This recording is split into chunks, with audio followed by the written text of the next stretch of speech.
ሰላም ጤና ይስጥልን ውድ ተመልካቾቻችን የዕለቱን ዜና ይዤ ቀርቤያለሁ። ከዜናዎቹ ጋር ደጀኔ ጎተማ ነኝ። የኦሮሞ ፌዴራሊስት ኮንግረስ ሊቀመንበር የዶክተር መረራ ጉዲና ቤተሰቦች ለዶክተሩ የወሰዱትን ምግብ ወደ እስር ቤት አናስገባም በማለታቸው ቤተሰቦቻቸው በሐሳብ ተጨንቀዋል። ዶክተር መረራ ጉዲና ከታሰሩበት ጊዜ አንስተው ጠበቆቻቸውንና ቤተሰቦቻቸውን እንዳይገናኙ መከልከላቸው ህገወጥ ተግባር ነው ተብሎ በመኮነን ላይ ይገኛል።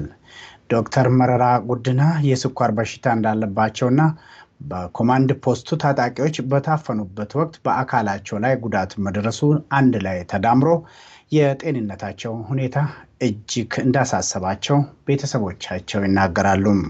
ሁለቱ የዶክተር መረራ ጉዲና ጠበቆች ዶክተሩ ምርመራ ላይ ናቸው በሚል ሰበብ ደንበኛቸውን ማናገር እንዳልቻሉ ለአሜሪካ ድምጽ ራዲዮ መገለጹ ይታወሳል።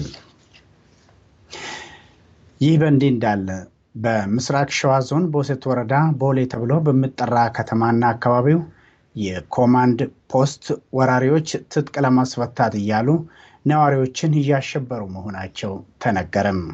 የቦሰት የኦሮሞ ወጣቶች ቄሮ ለኦሮሚያ ሚዲያ ኔትወርክ እንደተናገሩት የኮማንድ ፖስቱ ወራሪ ኃይል ነፍሰ ጡር ሴቶችን፣ አካለ ስንኩላንና በሽተኞችን ጭምር አፍኖ በማሰርና በማሸበር ላይ ይገኛል ተብሏል።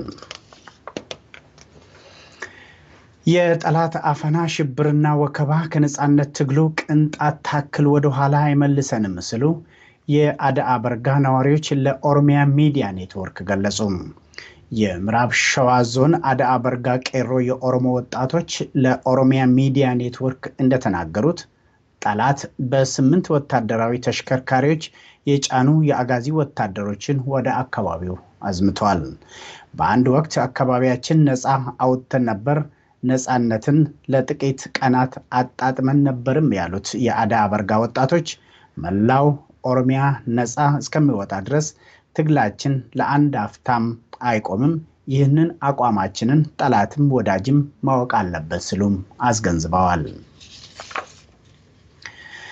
ጅማ ዞን ውስጥ በሚገኙ በተለያዩ እስር ቤቶች ላይ ቄሮ የኦሮሞ ወጣቶች የጀመሩትን የማውደም እርምጃ አጠናክረው መቀጠላቸውን ምንጮች ለኦሮሚያ ሚዲያ ኔትወርክ ገለጹ። ጠላት እስር ቤቶችን የነጻነት ትግሉን ለማዳከምና የነጻነት ታጋዮችን ሞራል ለመስበር ይጠቀምበታል ያሉት የጅማ ወጣቶች የስርዓቱን የአስተዳደርና የአፈና መዋቅሮችን ማውደም በመላው ኦሮሚያ ተጠናክሮ እንዲቀጥል ጥሪ አቅርበዋል። የህዝባዊ ወያኔ ሓርነት ትግራይ የአጋዚ ወታደሮች በእሬቻ በዓል ላይ የፈጸሙትን የዘር ማጥፋት ወንጀልን ተከትሎ በመላው ኦሮሚያ በተወሰደው እርምጃ በስርዓቱ የአስተዳደር የስለላና የአፈና መዋቅሮች ላይ ከፍተኛ ውድመት መድረሱ ይታወቃል። በአራት ወታደራዊ ተሽከርካሪዎች የተጫኑ የሶማሌ ልዩ ፖሊስ የጸጥታ ኃይሎች ለዳግማዊ ጥቃት ወደ ምስራቅ ሐረርጌ ዞን ሚኖ ከተማ መመለሳቸውን የዓይን እማኞች ገለጹ። የዓይን እማኞቹ እንደገለጹት የሶማሌ ልዩ ፖሊስ ኃይሎች አሁንም በአጋዚ ወታደሮች ታግዘው ኦሮሞዎችን ለማጥቃት ተሰማርተዋል። በትግራይ ጀነራሎች የምታዘዘውና በአጋዚ ወታደሮች የሚደገፈው የሶማሌ ክልል ልዩ ፖሊስ በቅርቡ በምስራቅ ሐረርጌ ዞን ሚኖ ከተማና በአካባቢው ድንገተኛ ጥቃት መፈጸሙና በአካባቢው ነዋሪዎች ርብርቦች ጥቃቱ መክሸፉም አይዘነጋም።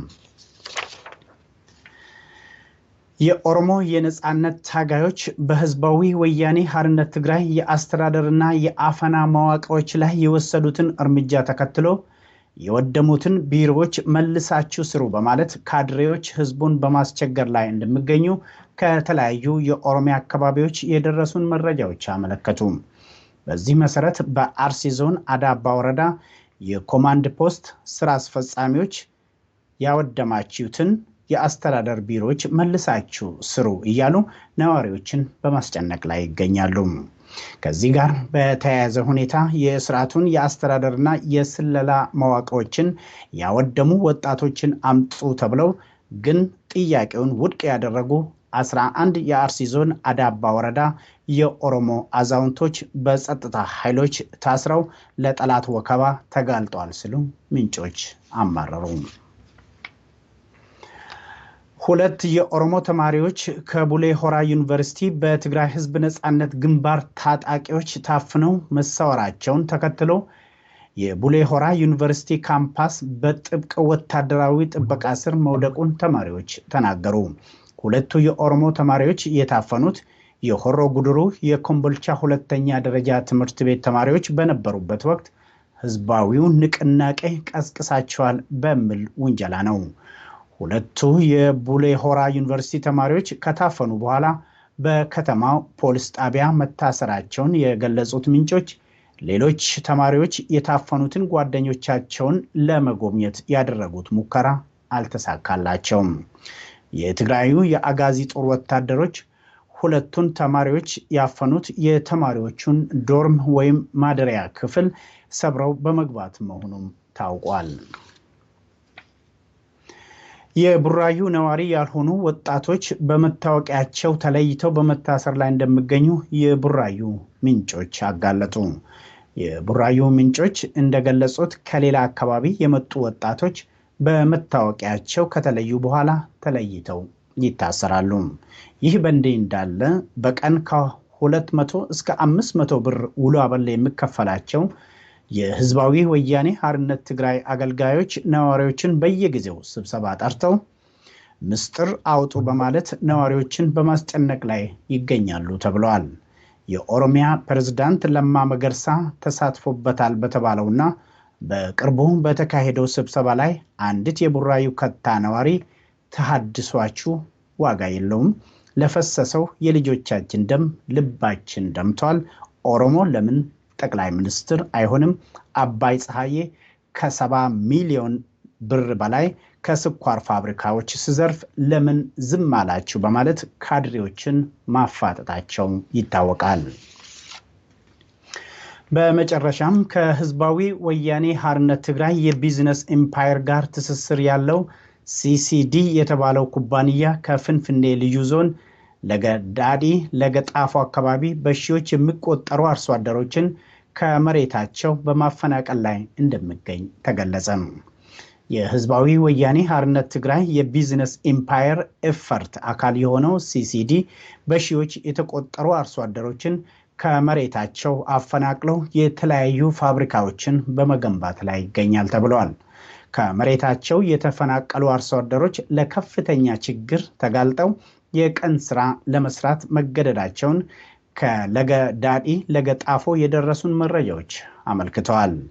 አሁን በደረሰን ዜና ደግሞ በመንገድ ዳር ጥቃቅን ነገሮችን በመሸጥ ቤተሰቦቻቸውን ከሚያስተዳድሩ ነዋሪዎች ዛሬ የኮማንድ ፖስቱ የጸጥታ ኃይል ንብረታቸውን ዘርፎ ሚሽን ወደ ተባለው ፖሊስ ጣቢያ መውሰዱ ታውቋል።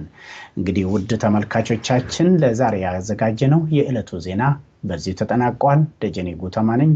መልካም ቆይታ።